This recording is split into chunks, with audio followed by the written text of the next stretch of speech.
নমস্কার।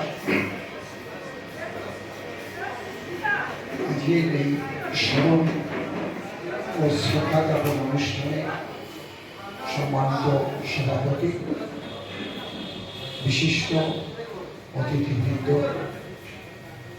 আপনারা যারা সমবেত হয়েছেন, সবাইকে আমার আন্তরিক শ্রদ্ধা জানাই। একটু যদি কারো শরীর খারাপ,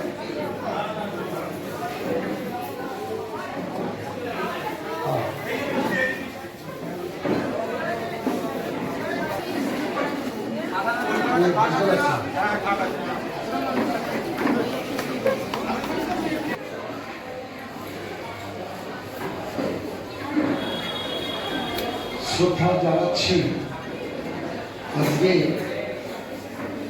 যাকে কেন্দ্র করে এই শ্রদ্ধা জ্ঞাপন অনুষ্ঠান, শ্রীমতী কণিকা বিশ্বাস এবং আমাদের বরেণ্য মানুষ আলোর পথিক বীরেন্দ্রনাথ বিশ্বাসকে। রবীন্দ্রনাথের কবিতার লাইনটা আরেকবার এখানে স্মরণ করি। স্মরণের আবরণে মরণের রাখে ঢাকি, জীবনের কে রাখিতে পারে? জীবনকে আমরা কেউ বেঁধে রাখতে পারি না, কিন্তু মহৎ মানুষকে, কীর্তিমান মানুষকে আমরা আমাদের মননের মধ্যে দিয়ে আমাদের স্মরণের জগতে চিরস্মরণীয় করে রাখতে পারি। এরা হলেন তেমনই দুজন মানুষ। অনেক কথাই বলা দরকার, কিন্তু যেহেতু আমার নিজেরও শরীর খুব মজবুত নয়, আমি অনেক কথা বলবো না। তবু কয়েকটি কথা অবশ্যই বলা দরকার। আমাদের সঞ্চালক আশিসরা বলেছেন যে কণিকা বিশ্বাস এবং বীরেন্দ্রনাথ বিশ্বাসের মানস পুত্র। মানস পুত্র নয়, প্রথম পুত্র। কি করে প্রথম পুত্র? তাহলে সে কথাটা আজকে সকলেরই জানা দরকার। কিছু কিছু মানুষ থাকেন, কিছু কিছু পরিবার থাকেন যারা তাদের নিজের পরিবারের মধ্যে আবদ্ধ থাকেন না। তাদের পরিবার অনেক বড়, তারা ক্রমশ বিস্তারিত হন। যেভাবে রকুল মল্লিক খুলনার মানুষ হয়েও প্রায় গোটা ভারতবর্ষের মানুষ জানেন তিনি শালপুকুরিয়ার মানুষ। কি করে জানেন? এই যে বীরেন্দ্রনাথ বা কণিকা বিশ্বাসের ঘনিষ্ঠ সংস্পর্শে এসে রকুল মল্লিকের পরিচয় খুলনা মুছে গিয়ে সাতপাল শালপুকুরিয়া হয়ে যায়। কিন্তু আমার কাহিনীটা তার থেকে একটু অন্যরকম। 1968 সালে আমি যখন তৎকালীন পূর্ব পাকিস্তানে যাই, তখন বীরেনবাবুর সঙ্গে আমার সাক্ষাৎ করিয়ে দেওয়া হয়। বীরেন্দ্রনাথ বিশ্বাস এবং আমার বাবা বীরেন ঠাকুর দুজনে এক ক্লাসে পড়তেন। শুধু নয়, আমার বাবা একজন বিখ্যাত ফুটবলার ছিলেন, কলকাতা মাঠে ফুটবল খেলেছেন সেই সময়। ফলে তিনি স্কুল জীবনে খুব বিখ্যাত ছিলেন। তো এদের দুজনের মধ্যে, দুই পরিবারের মধ্যে ধর্ম সম্পর্ক স্থাপন হয়। অর্থাৎ বীরেন ঠাকুর এবং বীরেন বিশ্বাস দুজনই ধর্ম সম্পর্কে আপন হলেন, একাত্ম হলেন। তো ফলে আমি এবং আমার বোন যখন 1968 সালে পূর্ব পাকিস্তানে বেড়াতে যাই, বীরেন বিশ্বাস সবাইকে ডেকে বললেন আমার ছেলে এবং মেয়ে এসে গেছে।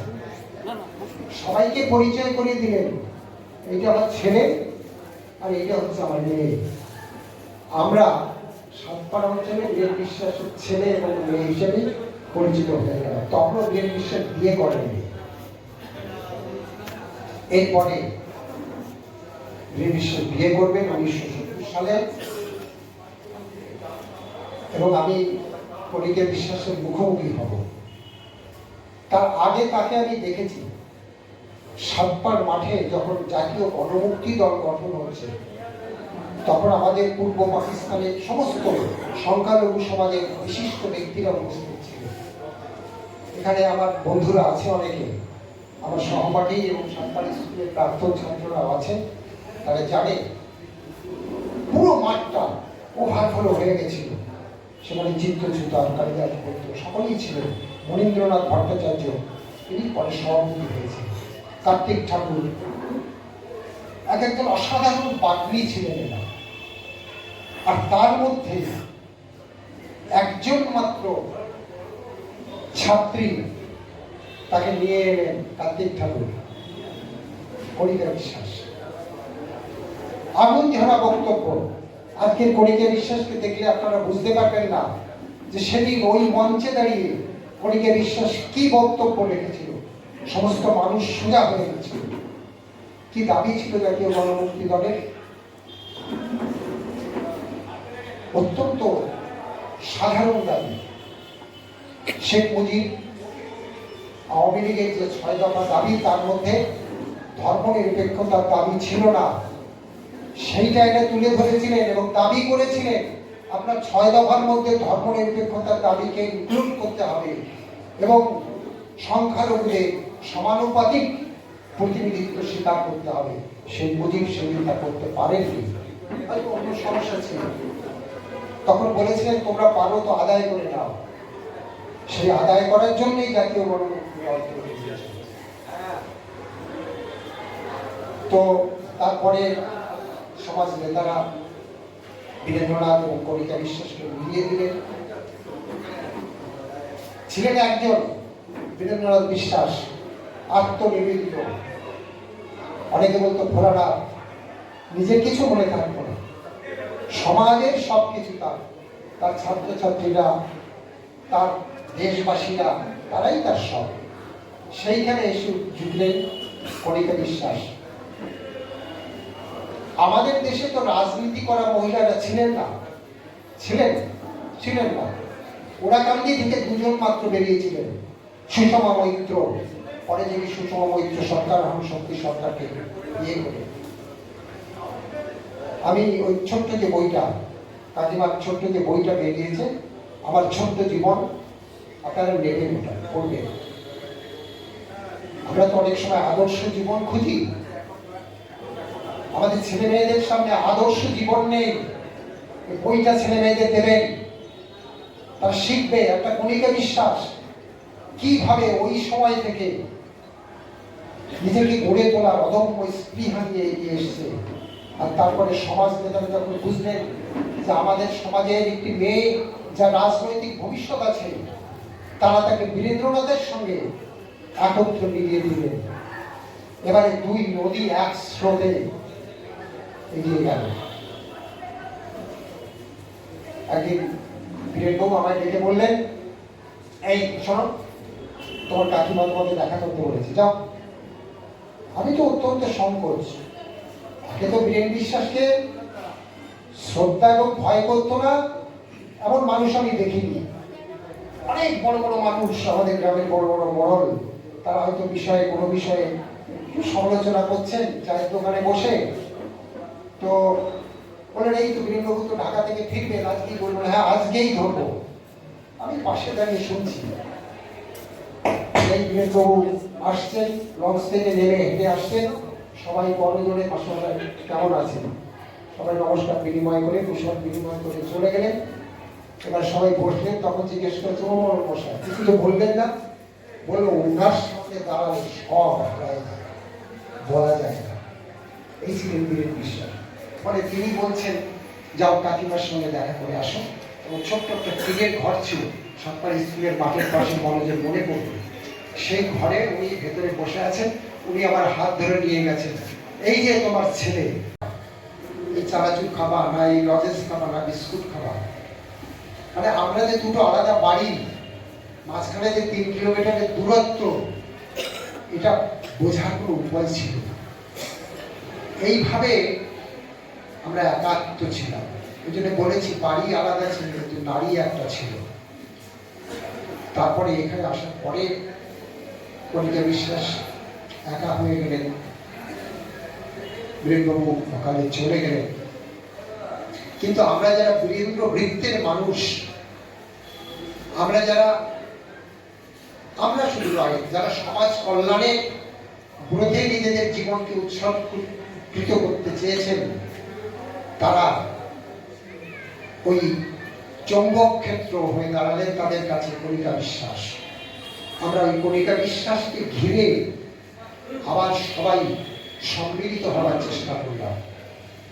আজকের যে আন্দোলনের ধারা, আজকের যে অনেক কিছু, অনেক ক্রিয়া কর্ম যা দেখেন, তার একটা কেন্দ্র হয়ে দাঁড়ায় যে হৃদয়পুর, তার কারণ এখানে কণিকা বিশ্বাস ছিলেন।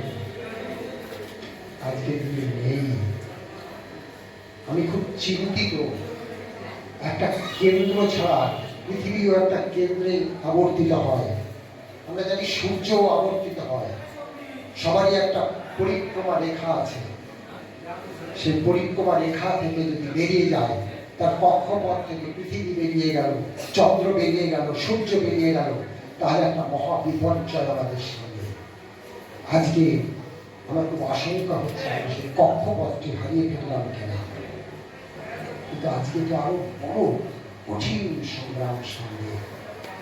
এখানে রাজনৈতিক বক্তব্য বলার কোনো সুযোগ নেই, কিন্তু এই দুজন মানুষ ছিলেন আগা পাঁচতলা রাজনৈতিক মানুষ, যে রাজনীতির মধ্যে দিয়ে আমাদের ভবিষ্যৎ, ভারতবর্ষের ভবিষ্যৎ, বাংলাদেশের ভবিষ্যৎ নির্মিত হতে পারে, তার দৃষ্টান্ত তারা দেখিয়েছেন।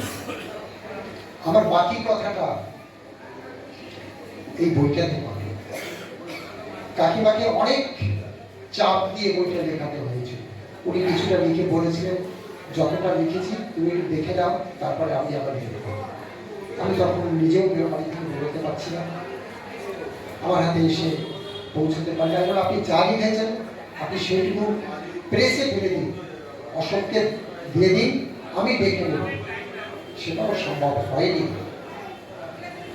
যতটুকু লিখেছেন, আরো অনেক কিছু লেখার ছিল তার, কিন্তু যেটুকু লিখেছেন সেটুকু অসাধারণ একটা ইতিহাস। যে ইতিহাস আমরা কেউ জানি না, যে ইতিহাসের অন্তরালের কাহিনীগুলো আমরা জানি না।